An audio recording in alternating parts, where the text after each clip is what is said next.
How's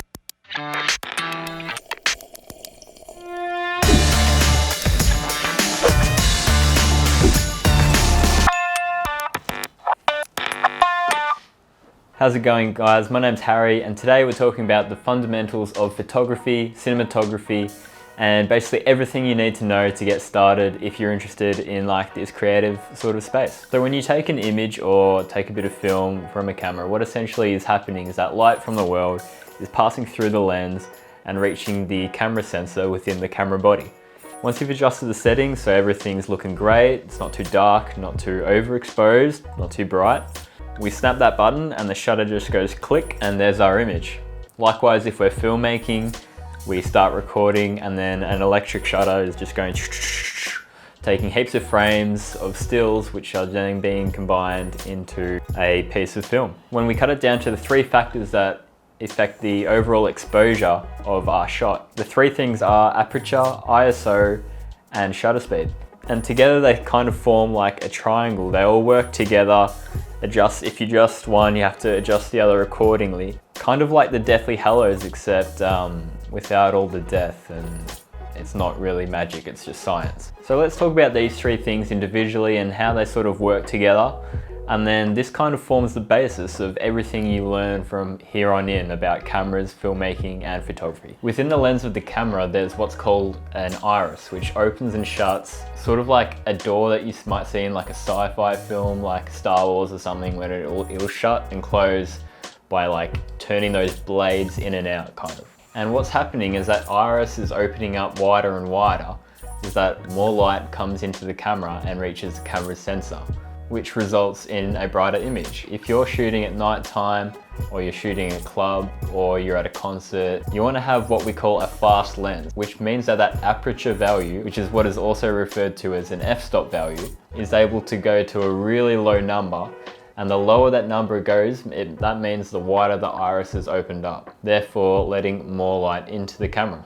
On the reverse side of that, maybe it's a sunny day outside, you're not going to be able to lower that f-stop value, because there's just going to be too much light hitting the sensor and your image is just going to be overexposed. So you want to close that gap a little so you're letting less light in. The second effect of your aperture value is what we call depth of field. The wider we open that iris within the lens, the more bokeh we're going to create, which means what is in focus is going to really stand out, because what's not in focus is really not going to be in focus. It's going to have a lot of blurriness to it, and that's sort of how we can get really creative with our shots. And a lot of cinematographers and photographers will look for these fast lenses because it allows us to get a really nice sort of bokeh effect, if you will. Here is our microphone when we have our f-stop at 16, and as you can see, everything in frame is pretty much in focus, and we can see the details of everything in frame. And here we have the microphone when the f-stop is at 1.4. So you can see how what aperture value you choose sort of results in a real creative choice as to how you want to set up your frame. All right, let's move on to the second sort of corner of our exposure triangle, shutter speed. So light passes through the lens of the camera and it's hitting the sensor. And when we're ready to take a picture or we're ready to start recording, that's when we activate the shutter. Depending on how quick we let that shutter move is going to determine how much light we let into the sensor. So for a brighter image, we'll have a lower shutter speed, and conversely, with a faster shutter speed, we're going to have a darker image because there's less time for light to pass through into the sensor. It's a pretty simple concept, but it gets a bit trickier when we move over to video, because we're not just taking a single frame. In video, we can sometimes confuse shutter speed with our frame rate, which I'll explain in another video. But for the purpose of this video, the frame rate is essentially how many frames of an image is compacted into 1 second of video. The shutter speed, however, is how quickly the shutter is moving within each one of those frames within that second. So just say we have 1 second of footage and we're filming at 24 frames per second. There is 24 frames within that 1 second of footage, and within each of those 24 frames, we might have our shutter speed set to 1/50th of a second. If I move my hand around the camera now, you're going to see what's called motion blur. And that's sort of how we perceive the world around us with the human eye. There is a level of motion blur to sort of all moving objects around us.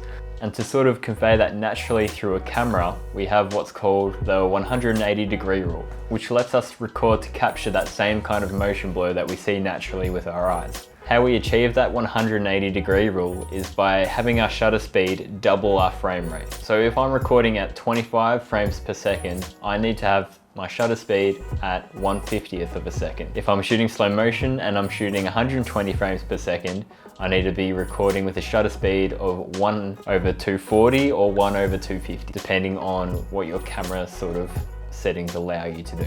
Lastly, let's flip that triangle around and we're talking about ISO. Our ISO value is essentially determining how sensitive the camera's sensor is to light.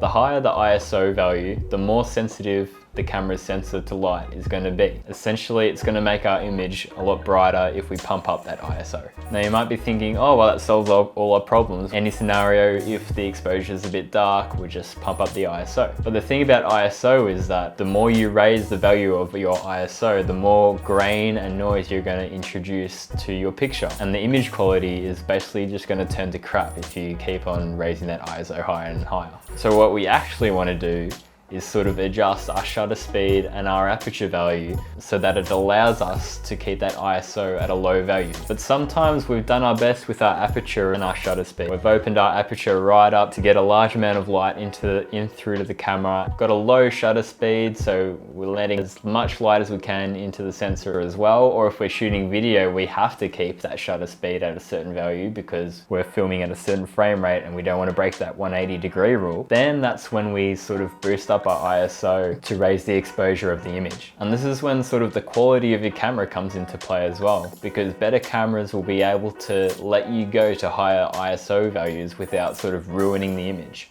So you can see how our aperture, ISO and shutter speed sort of interact with one another to not only affect how bright our image is, but sort of how the creative look of our image as well. And once you master these three things, then that sort of forms the basis for everything you learn about cinema and photography onwards from here. This is my first tutorial video, so if you liked what you saw, I'm going to make this like a weekly thing, I think. I'm going to sort of really delve into After Effects as well, because that's my thing. I love doing special effects, that kind of stuff. So if you're interested in that, hit subscribe. Otherwise, have a good day, guys, and I'll catch you in the next one. Cheers.